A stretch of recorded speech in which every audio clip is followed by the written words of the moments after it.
Hello, my name is Bruno Haghebaert. We are here at the DRR Summer School in Oxford, and I'm going to take you through the DRR history in the last 3 or 4 centuries. I'll make a distinction between prehistory, proto-history, and then really the history which starts in 1970. There are different strands in my presentation, so I'll first discuss a little bit the main events and what the focus and the approach was, and then I'll take you through some major disasters that happened during that time and key publications. I'll end in 2000, and then we'll have a second section post-2000 when I think DRR came to full maturity. I'll start now with the prehistory. There are many examples already going back sometimes hundreds and even thousands of years where measures taken to understand hazards and also sometimes address them were developed. There's in China an example of a device that was developed to measure the impact and the intensity of an earthquake. The Incas in the 13th, 14th century developed landslide protection through terracing, and also that resulted into a limitation of floods. The same the Dutch did on their coastline with their coastal defenses, and also how to extract water from the low-lying land. A major example of how DRR measures were applied relates to the Lisbon earthquake in 1755, whereby several thousand people were killed, first by the earthquake and later by a tsunami. There was a correspondence between Voltaire and Rousseau, the two major people involved in the Enlightenment, scientific Enlightenment, and they said this is not just an act of God. People have made mistakes in terms of urban planning, so we have to rebuild the city in a way that future earthquakes can be dealt with. So there was a person called Pombal, a Portuguese person, who totally revisited the urban planning and made the place much more safer by having like a square pattern in the city. And I think based on this Enlightenment view and better understanding of the causes of hazards, then in the 20th century, in the early 20th century, there was a creation of global and national scientific organizations with a focus mainly on natural hazard research. The focus was still very much on earth sciences, such as seismology, such as tsunami, such as earthquakes, but that led to a far better understanding of what hazards were about, what the causes were, and eventually also how to address them.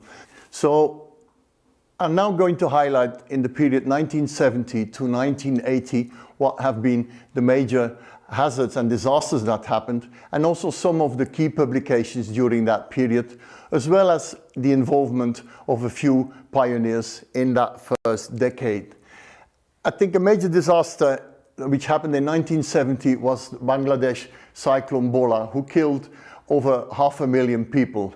People were caught totally unaware, there was no warning system, and they came to realize in Bangladesh that this should and could be avoided by creating an early warning system where people could flee to shelters, cyclone shelters, and over the next decades these shelters were built, and that was shown also in the number of people being killed in ensuing disasters. Another example of a disaster on a smaller scale, but important also, was an earthquake in Nicaragua in 1972. This actually triggered Ian Davis, one of the DRR pioneers, to start his research and understand how to better build shelter after disaster.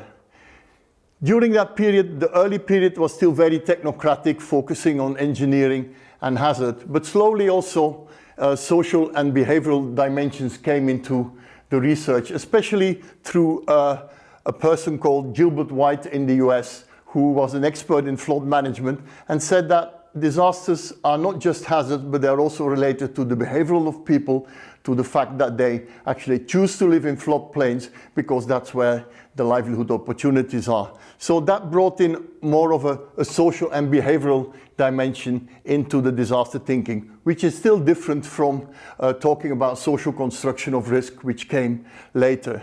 Then in the second half, and also in the earlier part of this decade, there was a Sahel famine drought, a lot of literature on how this could be avoided, how it was linked to development processes, and also to the access of food, something that Amartya Sen also highlighted. Then one of the biggest earthquakes in the recent history happened in Tangshan in China, whereby for the first time 240,000 people were killed. And the Chinese also saw that sometimes the behavior of animals was really key in understanding and even predicting disasters. So that has also helped in slowly getting a better understanding of forecasting and preventing disasters. Then around the same time, Terry Cannon wrote an article about how to not just look at disasters from a hazard perspective, but also bringing a more social dimension. And that coincided with an article written by Phil O'Keefe, Ben Wisner, and Ken Westgate for the journal Nature, which is still quoted today and is called Taking the Naturalness Out of Natural Disasters. And it's surprising to see that still today, almost 50 years later, the UN is having a campaign on the same issue. Then the following year, in 1977, the journal Disasters was created, and Professor Dr. David Alexander was one of the key founders, and this is still a very leading journal. We're now in the 1980s, and as I said, for a while, not much happened on the global level, on the UN level, in terms of new developments. Only in 1984, Frank Press, who was the head of the National Academy of Sciences in the US and a special advisor to several American presidents, came up with the idea to create an international decade, what he called natural hazard reduction. It took a while for it to be picked up by the scientific community, and then he actually realized that probably the UN would be the best vehicle to promote it. Following these two earthquakes or events in Latin America, a lot of research was done in that area around community-based approaches. And one of the key publications by Andrew Mascree is called Disaster Mitigation, a Community-Based Approach. It is often cited until today as one of the most interesting articles or publications on how to address hazards at the local level. Then shortly after that, in Armenia, which was part of the Soviet Union, an earthquake happened and killing 25,000 people. For me, that was the beginning of my engagement in the humanitarian sector and trying to understand what could be done to reduce or even prevent hazards.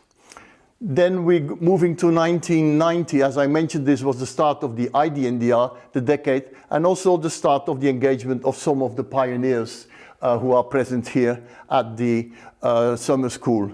Maureen Fortnam started working around gender and disaster.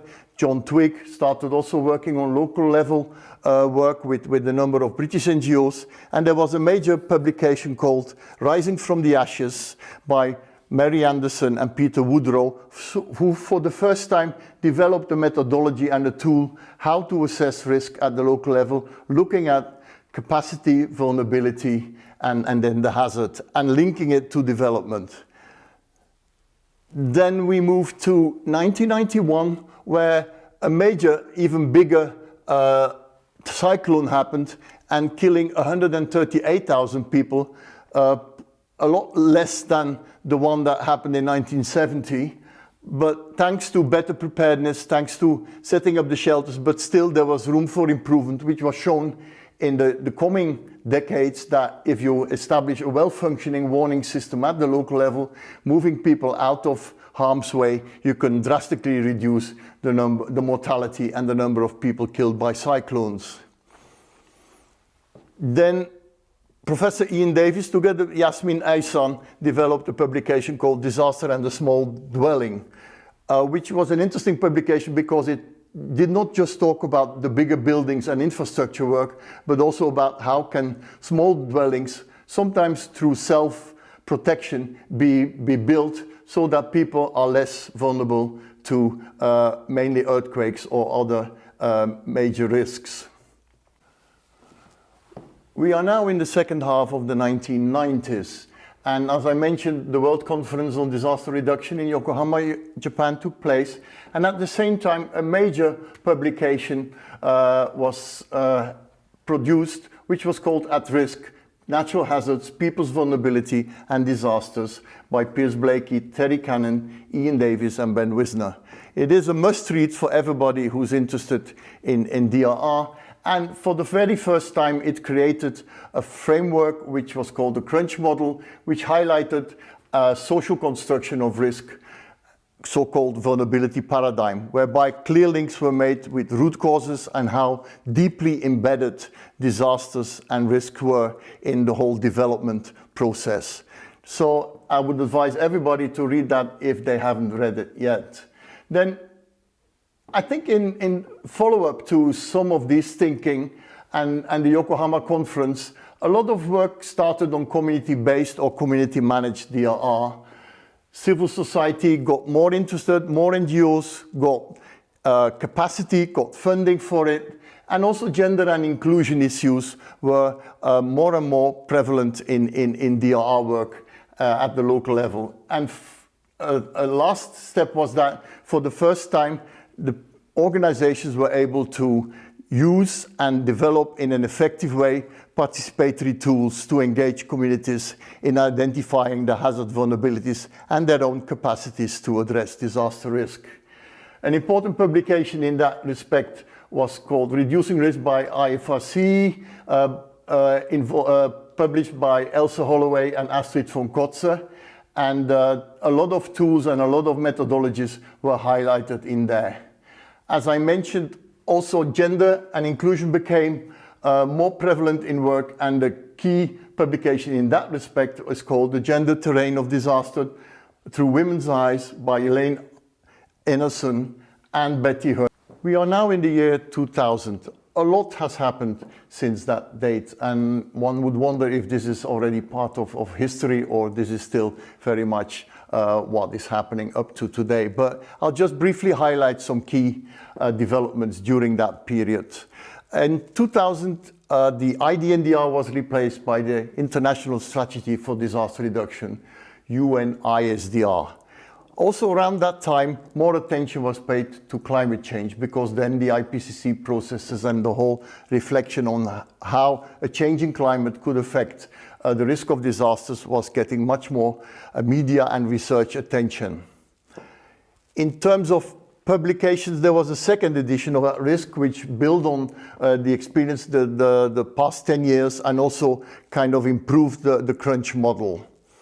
And then another important publication, which is often called the Bible of DRR, was called Disaster Risk Reduction, the Good Practice Review by Professor John Twigg.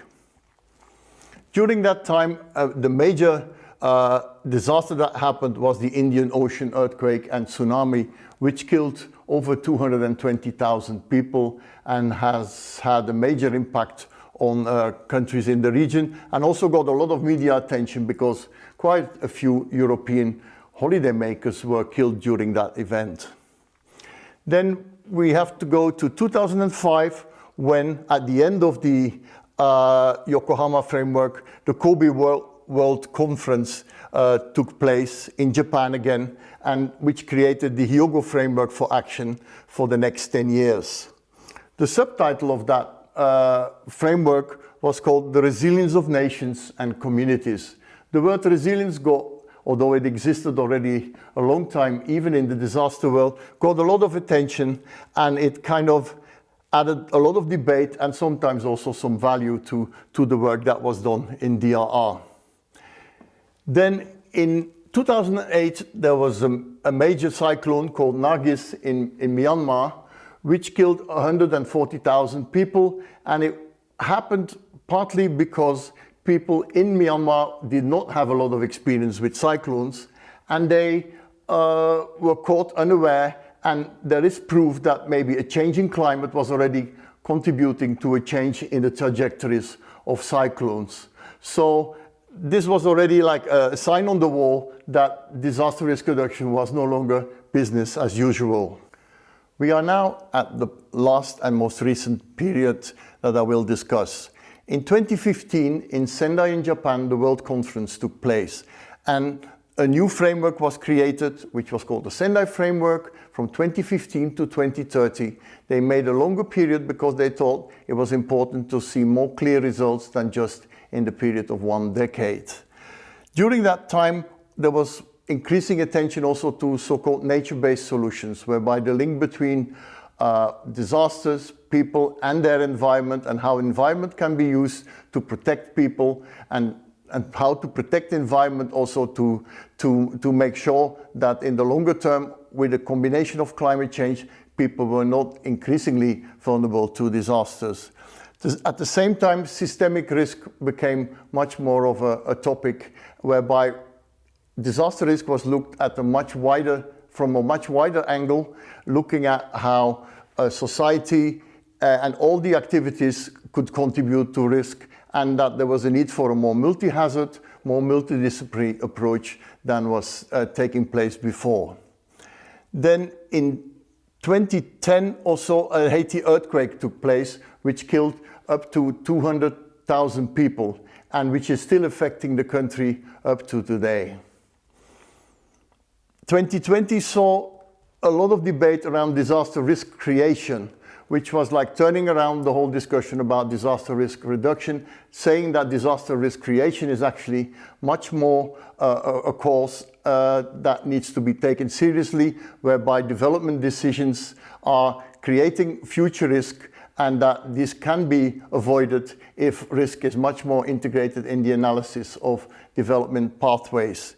At the same time, an interesting development was called anticipatory action, whereby they used forecast-based financing to invest already in preparedness measures before disaster took place, because they found that the predictions were so reliable nowadays that they could effectively mobilize resources, human resources, material resources, financial resources to certain locations, and make sure that the impact when the disaster happens is going to be more limited.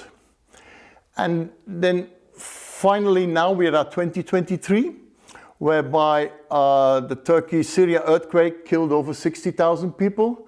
We're also now in the aftermath of the pandemic, which is also part of DRR thinking, because pandemics, epidemics, so-called biological hazards are a key element, although not always treated in that way. But more than 7 million people killed, so this kind of overshadows almost all the victims of natural hazards in the past, because it had such a worldwide and huge impact. The last event in terms of UN developments is that there's now been a midterm review of the Sendai framework, see where the progress is and what needs to be done up to 2030.